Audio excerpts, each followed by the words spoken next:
Hi friends, ಎಲ್ಲರಿಗೂ ನಮಸ್ಕಾರ. ನೋಡಿ, ಯೂನಿಯನ್ ಬ್ಯಾಂಕ್ ಆಫ್ ಇಂಡಿಯಾದಲ್ಲಿ ಅಪ್ರೆಂಟಿಸ್ಗೆ ಸಂಬಂಧಪಟ್ಟಂತೆ ಇಲ್ಲಿ ರಿಕ್ವೈರ್ಮೆಂಟನ್ನು ಹೊರಡಿಸಿದರೆ ನೋಡಿ, ಇದರ ಒಂದು ಅಪ್ಲಿಕೇಶನ್ ಡೇಟ್ ಬಂದು 19 ಫೆಬ್ರವರಿ 2025ಕ್ಕೆ ಓಪನ್ ಆಗಿದ್ದು ಹಾಗೂ ಲಾಸ್ಟ್ ಡೇಟ್ ಬಂದು 5 ಮಾರ್ಚ್ 2025ಕ್ಕೆ ಲಾಸ್ಟ್ ಡೇಟ್ ಇರುತ್ತೆ.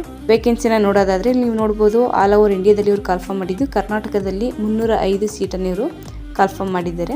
ಸೊ ಟೋಟಲ್ ಆಗಿ ನೋಡೋದಾದ್ರೆ 2691 ವೇಕೆನ್ಸಿ ಇವರು ಕಾಲ್ಫಾರ್ಮ್ ಮಾಡಿದ್ದಾರೆ. ಓಕೆ, ನಂತರ ಏಜ್ ನೋಡೋದಾದ್ರೆ ಮಿನಿಮಮ್ 20 ವರ್ಷ ಆಗಿರಬೇಕು, ಮ್ಯಾಕ್ಸಿಮಮ್ 28 ವರ್ಷದ ಒಳಗಡೆ ಇರೋರು ನೀವು ಇದಕ್ಕೆ ಅಪ್ಲೈ ಮಾಡಬೇಕಾಗುತ್ತೆ. ನಂತರ ಇಲ್ಲಿ ಏಜ್ ರಿಲ್ಯಾಕ್ಸೇಷನ್ ಕೂಡ ಇರುತ್ತೆ. SC/ST ಅವರಿಗೆ 5 ಇಯರ್ಸ್, OBC ಅವರಿಗೆ 3 ಇಯರ್ಸ್ ಹಾಗೂ PWBD ಅವರಿಗೆ 10 ಇಯರ್ಸ್ ಅಷ್ಟವರೆಗೆ ಏಜ್ ರಿಲ್ಯಾಕ್ಸೇಷನ್ ಇರುತ್ತೆ.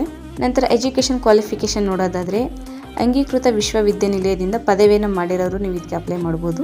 ನಂತರ ಈ ಒಂದು ತರಬೇತಿಯ ಅವಧಿ ನೋಡೋದಾದರೆ 1 ವರ್ಷದ ಅವಧಿಗೆ ನಿಮಗೆ ಇವರು ತರಬೇತಿನ ಕೊಡ್ತಾರೆ ಹಾಗೂ ನಿಮ್ಮ ಒಂದು ಮಂತ್ಲಿ ಸ್ಟೇ ಫಂಡ್ ಕೂಡ 15,000 ಅಷ್ಟು ಇರುತ್ತೆ.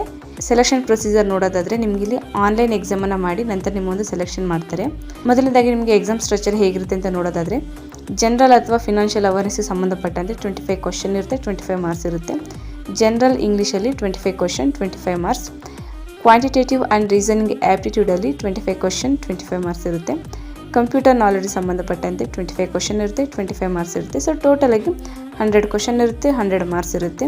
ಇದಕ್ಕೆ ನಿಮಗೆ 60 ಮಿನಿಟ್ಸ್ ಅಷ್ಟು ನಿಮಗೆ ಟೈಮ್ ಇರುತ್ತೆ. ಓಕೆ, ನೀವು ಇದಕ್ಕೆ ಅಪ್ಲೈ ಮಾಡಬೇಕು ಅಂದರೆ ನೋಡಿ, nats.education.gov.in ಈ ಒಂದು ವೆಬ್ಸೈಟ್ಗೆ ಹೋಗಿ ನೀವು ಅಪ್ಲೈ ಮಾಡ್ಬೋದು ಮತ್ತು ಇದ್ರ ಬಗ್ಗೆ ನೀವು ಹೆಚ್ಚಿನ ಮಾಹಿತಿನ ನೀವು ತಗೋಬೋದು. ಓಕೆ, ನೋಡಿ, ಫೀಸ್ ಸಂಬಂಧಪಟ್ಟಂತೆ ನೋಡೋದಾದರೆ ಜನರಲ್ ಮತ್ತು OBC ಅವರಿಗೆ 800 ರುಪೀಸ್ ಅಷ್ಟು ಫೀಸ್ ಇರುತ್ತೆ. ಇನ್ನು ಎಲ್ಲ ಮಹಿಳಾ ಅಭ್ಯರ್ಥಿಗಳಿಗೆ 600 ರುಪೀಸ್ ಅಷ್ಟು ಇರುತ್ತೆ. SC/ST ಅವರಿಗೆ 600. ನಂತರ PWBD ಅವರಿಗೆ 400 ರುಪೀಸ್ ಅಷ್ಟು ಅವರಿಗೆ ಫೀಸ್ ಇರುತ್ತೆ. ಇದು ನಾನ್ ರಿಫಂಡಬಲ್ ಆಗಿರುತ್ತೆ. ಓಕೆ, ಈ ಒಂದು ರಿಕ್ವೈರ್ಮೆಂಟ್ ಸಂಬಂಧಪಟ್ಟಂತೆ ಏನೇ ನಿಮಗೆ ಅನೌನ್ಸ್ಮೆಂಟ್ ಬೇಕು ಅಂದರೆ ನೋಡಿ, ಇಲ್ಲಿ ಕಾಣಿಸ್ತದಲ್ಲ UnionBankOfIndia.co.in ಈ ಒಂದು ವೆಬ್ಸೈಟ್ಗೆ ಹೋಗಿ ನೀವು ಚೆಕ್ ಮಾಡ್ಕೋಬೋದು. ಇಲ್ಲಾಂದ್ರೆ ನೀವು ಒಂದು ವಿಡಿಯೋ ಡಿಸ್ಕ್ರಿಪ್ಷನಲ್ಲಿ ಲಿಂಕ್ ಕೊಟ್ಟಿರ್ತೀನಿ, ನೀವು ಲಿಂಕ್ ಕ್ಲಿಕ್ ಮಾಡಿ ನೀವು ನೋಡ್ಕೋಬೋದು. ಓಕೆ, ನಂತರ ಕರ್ನಾಟಕದಲ್ಲಿ ಯಾವ್ಯಾವ ಡಿಸ್ಟಿಕ್ಕಲ್ಲಿ ವೇಕೆನ್ಸಿನ ಕಾಲ್ಫಾರ್ಮ್ ಮಾಡಿದೆ ಅಂತ ನೋಡೋದಾದರೆ ಬೆಳಗಾವಿ, ಬೆಂಗಳೂರು ಅರ್ಬನ್, ಹಾಸನ್, ಧಾರವಾಡ, ಕಲಬುರಗಿ, ಮೈಸೂರು, ಶಿವಮೊಗ್ಗ, ದಕ್ಷಿಣ ಕನ್ನಡ, ಉಡುಪಿ ಇಷ್ಟು ಡಿಸ್ಟಿಕಲ್ಲಿ ಕರ್ನಾಟಕದಲ್ಲಿ ವೇಕೆನ್ಸಿನ ಕಾಲ್ಫಾರ್ಮ್ ಮಾಡಿದ್ರು. ಓಕೆ, ಸೊ ಇದಿಷ್ಟು ಈ ಒಂದು ರಿಕ್ವೈರ್ಮೆಂಟ್ ಸಂಬಂಧಪಟ್ಟಂತೆ ಮಾಹಿತಿ ಆಗಿರುತ್ತೆ. ಹೀಗೆ ಹೆಚ್ಚಿನ ಜಾಬ್ ಅಪ್ಡೇಟ್ಸ್ಗಾಗಿ ನಮ್ಮ ಯೂಟ್ಯೂಬ್ ಚಾನಲ್ ಸಬ್ಸ್ಕ್ರೈಬ್ ಮಾಡಿ ಸಪೋರ್ಟ್ ಮಾಡಿ ಫ್ರೆಂಡ್ಸ್. Thank you.